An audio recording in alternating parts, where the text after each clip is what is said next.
السلام علیکم دوستو۔ سود کے نظام کو ختم کرنے کے لیے رسول اللہ نے زکوٰۃ عطا فرمائی ہے امت کو۔ آپ جائیں 1450 سال پہلے کی دنیا کو دیکھیں، پوری دنیا میں آج مسلمانوں کی اکثریت سود کے نظام سے اس لیے بچی ہوئی ہے کیونکہ پہلے جو بندہ سود لیتا تھا وہ نہیں چکا سکتا تھا، اس کا بیٹا نہیں چکا سکتا تھا، پوتا نہیں چکا سکتا تھا۔ ہوتا یہ تھا کہ اس کی جائیداد، زمیندار کی جائیداد سود خور اپنے پاس لے جاتے تھے۔ محمد رسول اللہ نے سود کو حرام قرار دیا اور خوبصورت نظام دیا۔ فرمایا کہ ہم نے زکوٰۃ دینی ہے، 2.5% پیسہ دینا ہے، 1 کروڑ پر 2.5 لاکھ دینا، 1 لاکھ پر 2500 دینے، اور دینے کس کو ہیں؟ حکم ہوا جو قریب کے لوگ غریب ہیں، مستحق ہیں، ان کو دینے ہیں۔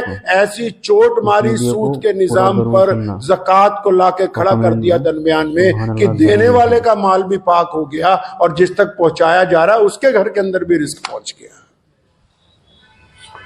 یہ پوری دنیا میں جو یہودی نظام چل رہا ہے نا، یہ صرف سود کے بل پہ چل رہا ہے۔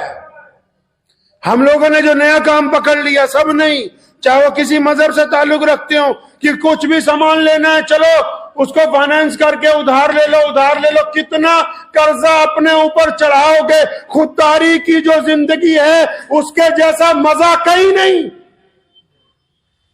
جو لذت آزادی میں خودداری میں ہے اس کے جیسی لذت کہیں نہیں۔ کتنا قرض لے کے گاڑیاں خریدو گے، موٹر سائیکل خریدو گے، فریج خریدو گے، ٹی وی خریدو گے، اے سی خریدو گے، لیکن اس اے سی کی ہوا میں اس لیے رات کو نیند نہیں آتی کہ مہینے کے بعد 20 چیزوں کی قسط دینی ہے۔ ایسے قرضے کا کوئی فائدہ ہونے والا نہیں۔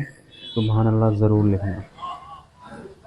رسول اللہ کے پاس ایک شخص آئے تھے نا، آپ اللہ کے نبی صلی اللہ علیہ وسلم کو جب پڑھیں گے آپ کی روح تک منور ہو جائے گی۔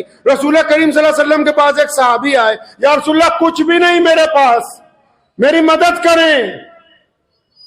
کیونکہ صحابی تھے نا۔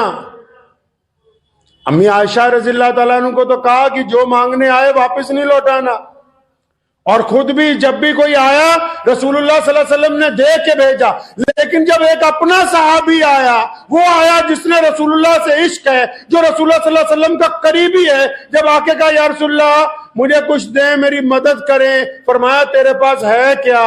فرمایا یا رسول اللہ بس ایک چادر ہے، ایک لوئی ہے میرے پاس، جو رات کو اوڑھ لیتا ہوں، بچھا لیتا ہوں، بیٹھ جاتا ہوں۔ فرمایا لاؤ۔ نبی علیہ السلام نے اس لوئی کو پکڑا، مجلس میں اٹھائی۔ فرمایا کوئی ہے جو اس کی قیمت دے دے؟ پھٹی ہوئی لوئی، پرانی لوئی،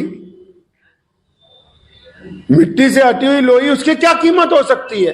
لیکن کیونکہ رسول اللہ کے ہاتھ میں ہے، 2 دینار صحابہ نے دیے کہ ہم اس کے 2 دینار قیمت دیتے ہیں، تو نبی علیہ السلام نے وہ لوئی ان کو دی، 2 دینار لیے، اس بندے کو پکڑائے۔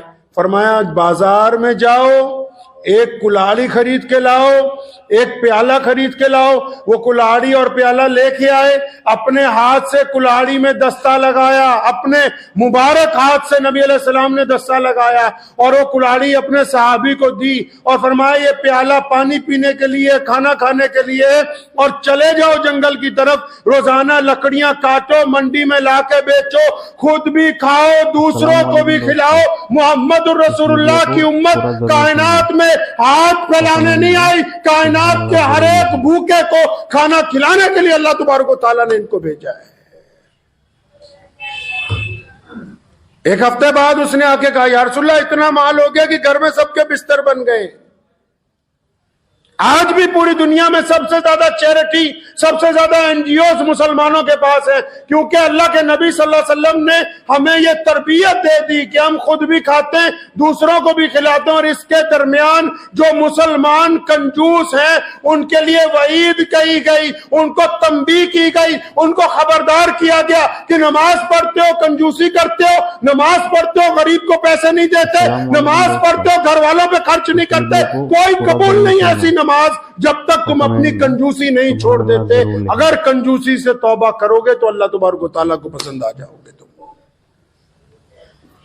عثمان رضی اللہ تعالیٰ کنجوسی کے ساتھ ساتھ یہ بھی بتا دوں، کچھ لوگوں کی جو ضرورتیں نہیں ہوتی وہ اس پر فضول خرچی کرتے ہیں۔ رسول اللہ نے فضول خرچی سے بھی منع کیا، کنجوسی سے بھی منع کیا, فرمایا درمیانہ روی اختیار کرنی.